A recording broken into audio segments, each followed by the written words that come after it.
actually going to be doing a review on the Tops Fieldcraft. I didn't really want to at first, but I have used this thing a lot.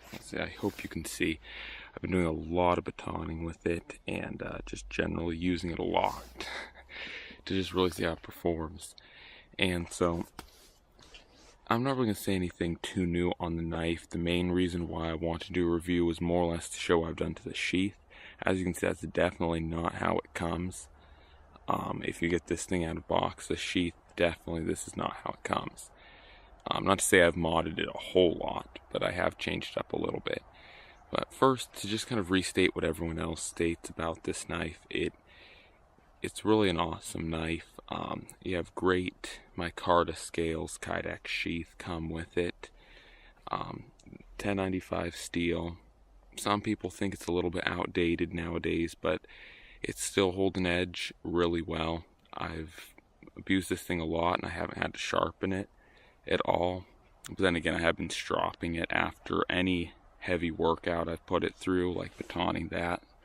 I'll lightly strop it, but it does hold an edge through quite a bit of abuse. Obviously it hasn't broke from batoning. It's still here in one piece, as you can see. I haven't had any rust problems with it, but then again, I'm here in Alaska, or Fairbanks, Alaska to be exact, so we're known for not having very moist conditions here. So generally we're pretty dry up here in Fairbanks, but anyways, it's an outstanding knife. It's priced really well. It's right at or right around $100. You cannot go wrong for $100 if you're looking to get a good solid belt knife.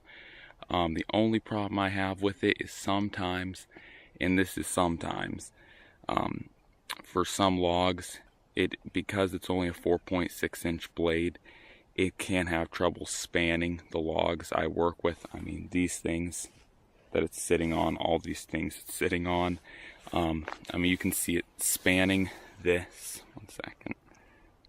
You can see how it just barely has enough room to baton that. And what I find myself having to do when I want to baton wood like this is I'll usually have to end up batoning out here, and work my way in on it. But then again, that's not really a problem with the knife. That's more or less its blade length and the fact that it's only a 4.6 inch blade. Other than that, the handle, like everyone else has said, is really good. There's no hot spots on it when you're doing anything. It's completely smooth. This micarta is just really nice. Really helps with it being smooth. The jimping, I'm not a massive fan of. It's a little bit too aggressive. I actually prefer knives for carving to have no jimping. If you go back and check, one of my favorite carving knives for bushcraft is the Condor Bushcraft Basic 4-inch. That has no jimping on the spine. I prefer that, because generally when you're carving, you usually have your thumb on this for an extended period of time, and for quick things, the jimping does help lock your thumb in, but if you're sitting there for 30 to 45 minutes on there, it really begins to hurt. So anyways, that's the knife. The sheath, as you can see, is not stock. Sorry,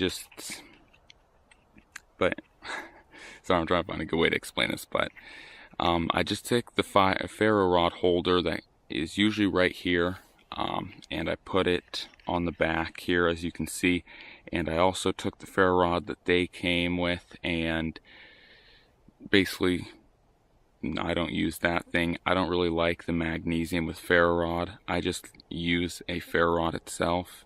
I've already done a video on the ferro rod that rides in this sheath, but that's the Light My Fire Scout and coconut shell handle, and obviously some shock cord. That's how it stays on there, because unfortunately it is not molded for this, but it does hold in there really well. As you can see, it doesn't actually, or hopefully you can hear nothing because it doesn't make any noise.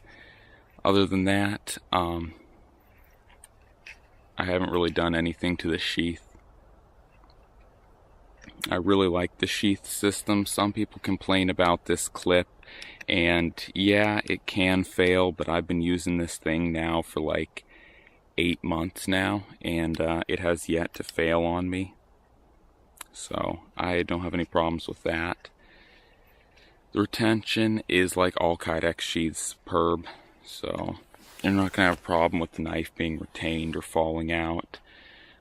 I do wear this thing reverse scout style. It is set up scout style, but I generally wear it on my left side because I'm right-handed. I wear this on the left side, so it runs reverse scout style. Anyways, that's all I really have to say on this knife. It's excellent. I would highly recommend it. But if you're looking at it, like many of the other reviews out there on it, I would definitely recommend going for it. Anyways, guys, I'm out.